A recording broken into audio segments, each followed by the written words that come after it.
Okay, hello and welcome to this. I don't even know what day it is now. Tuesday morning. I hope you had a wonderful Easter weekend and you're feeling motivated and ready to get started again with your daily accountability, which we're going to do just in a very short few minutes. But first of all, we are continuing our theme of virtual assistant hacks. So, virtual assistant hacks are things just to make a virtual assistant's life much easier, much better, more fulfilled, and improve their business. Okay, so what we're going to focus on today. So, just if you've not caught up, we did the first step. So, yesterday we did get organized, and then the day before that we did. What did we do? I've just been. I've just been laughing at a very funny joke, and now my mind's shot. Ask for help. Exactly. Thank you, Nikki. And that is a classic example when you need to ask for help when you're doing a live.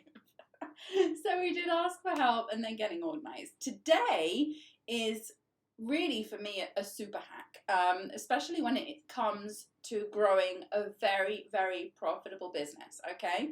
And believe me, I've been in the situation of both. I've been making lots of money, but not having a profitable business. A lot of people think it's about the amount of money you're making, and it's really not. It's about how profitable you can make your business is dependent on how successful it is. So for me, I realized very quickly that I needed to make my business more profitable because everything that I was making, it was just going back out again, whether it be on systems and team members and whatever. So what I did in the end was I figured out this one key thing, which I wish I'd figured out earlier, but there you go. It's niche your systems. Okay, niche your systems is today's VA hack. Now, what do I mean by niche your systems? Okay, so when you're working with a client, oftentimes, you'll want to really give the client what they want. That's why we're here. We're here to make clients' lives easier and, make their businesses flourish and grow, but not at the expense of our own business and our own stuff. So what I mean by this is if you offer, for example, email marketing, right? And you're an email marketing virtual assistant. If you want to remain a profitable email marketing virtual assistant and keep progressing towards more and more profitable, the only way to do that is to be able to reduce more and more the time that it requires in order for you to deliver your service and get better and better at what you do so you can increase your prices. And niching your systems does exactly that. It allows you to get quicker and better at what you do. So you get quicker because it's more repetitive, and then you get better at it and you're able to charge more because you literally become an expert. And the only way to do that is niche your systems. Niche your systems means you do not do email marketing in every single system under the sun based on your clients in this or this or this or this, and then you're trying to spread yourself too thin and figure things out. Niche your systems is about saying you choose a few systems which you say are your dedicated systems. Now, it requires a lot of decision making to do this, I guess, in a way, and prioritizing, because it's really hard when you get a client and then that client says, oh, I really want your email marketing services, but I use MailChimp and you use Aweber, or you really know Aweber well. Are you willing to learn MailChimp for this client?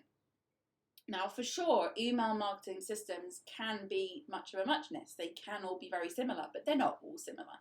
They're not all the same, exactly the same. So there will always be a learning curve. There will always be something you need to go through. And then that eats into a lot of time. The client isn't going to want to pay you to learn MailChimp. Okay, so this is a very distinct definition. You can't say, yeah, sure, this is my package and this is how much I charge for my email marketing services and this is how much I'm going to charge for you to pay me to learn MailChimp, okay? No, they're going to want somebody who just really is super good at MailChimp and can just get on and do what they needed to do. So my point is, you can't do everything for everybody. And if you really want to stay profitable and you really want to attract those high-end clients who are willing to pay a premium for your service, you've got to get really excellent at it. You know, you've got to get really, really good at it. So therefore, choose and select your systems that you use as a virtual assistant wisely in all respects. Now, that does not mean to say you only have one system. For sure, that would almost, you know, like be crazy depending on what you did.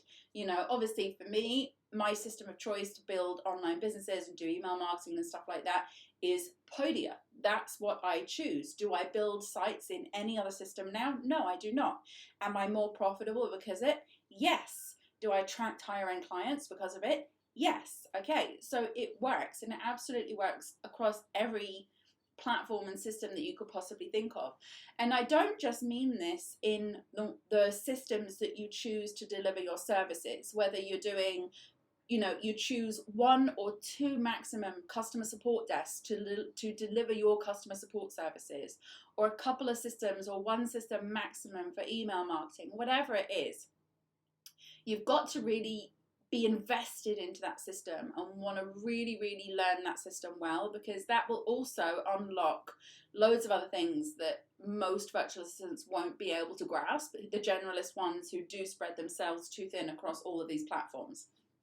So you want to really do that. Yeah, and that's just basically going to do it. But don't just do it with the client systems. You know, do it with your own systems in terms of your invoicing systems, in terms of what you use as a platform for delegating to your team. You know, the amount of times that a client has come to me and said, oh, I want you to use, like I use Active Collab constantly for project management. And the client said, I want you to use my system. And generally I pretty much don't ever go into somebody else's system unless it's only to get email notifications. I don't suddenly say to myself, right, I'm going to jump into another project management system and learn how to manage my team inside this project management system for this client. No, what I am going to do is leave that client out there to somebody who already knows and works well in his project management system or her project management system, because that is not only doing a service to myself, it's also doing a service to the client. So today's tip, today's hack, niche your systems. Choose your systems very wisely. Choose ones that you know you really want to invest in, that you can get really good at, and that you can really give it your all, because that is how you're going to keep your virtual assistant business super efficient, super profitable, and attracting the high-end clients that are looking for people who are specialists. Okay, now we're going to go into our daily accountability session. I hope you found that helpful. We've got one more hack tomorrow. Look, it's 11:11. Literally, don't make this stuff up. Look at that. Okay, so these things please me, I don't know why. Okay, so we're going to go into our daily accountability now. We're going to do our 5-minute accountability. Don't forget to make sure you take this very seriously. Do it daily. If you can't attend your live sessions, make sure you catch up on the videos as well. Super, super important. We'll be back tomorrow with another VA hack. And then on Thursday, we've got our messages. Okay, so thank you so much, guys, and I'll see you tomorrow. Before we begin, don't forget you can join me live online inside Virtual Co-working Space at www.virtualmissfriday.com/VCS. If you enjoy this session, give it a like. I'd love to hear from you, so write me a comment. And so you don't miss any updates, don't forget to subscribe. Let's begin. So now we're going to look for the positive with our gratitude. First, we'll spend 1 minute thinking of the day before. Thinking of all the things that happened, reflecting on work, interactions, relationships, memorable moments, and more. Now you'll write one thing down minimum that you're grateful for. You can, of course, write down more. Something good, something that went right, a small moment or a big win. The more you search for things to be grateful for, the more you will experience things to be grateful for.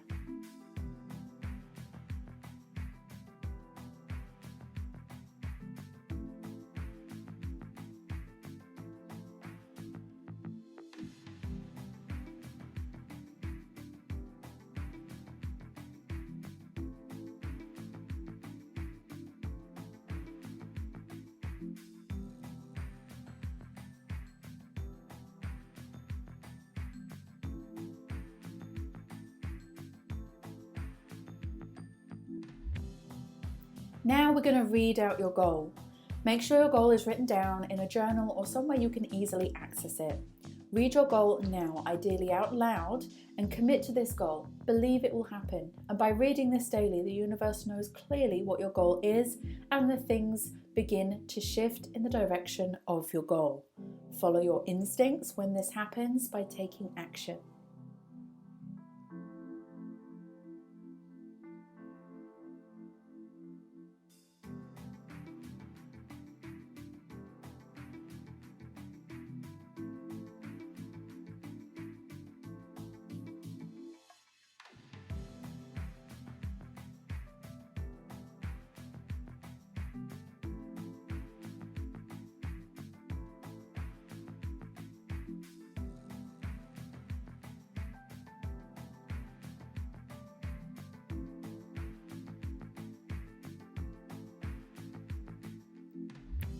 Now you need to see your goal in visualization.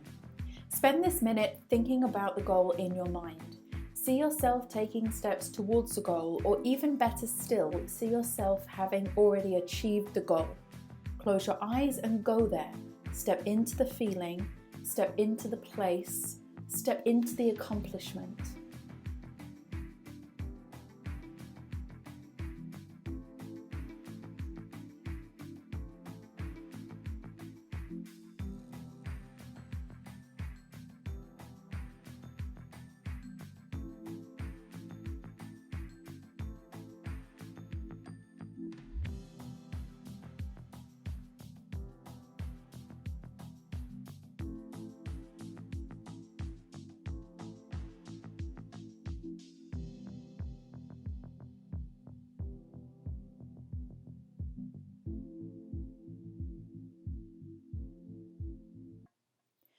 And finally, it's time for your most important task.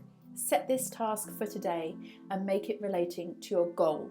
This could be something small like sending an email, recording a video, or making a phone call, or it could be bigger. Either way, one task a day is one step forward, and those steps will add up. Do what you can from where you are now. Set the intention, and the action will carry you towards your goal.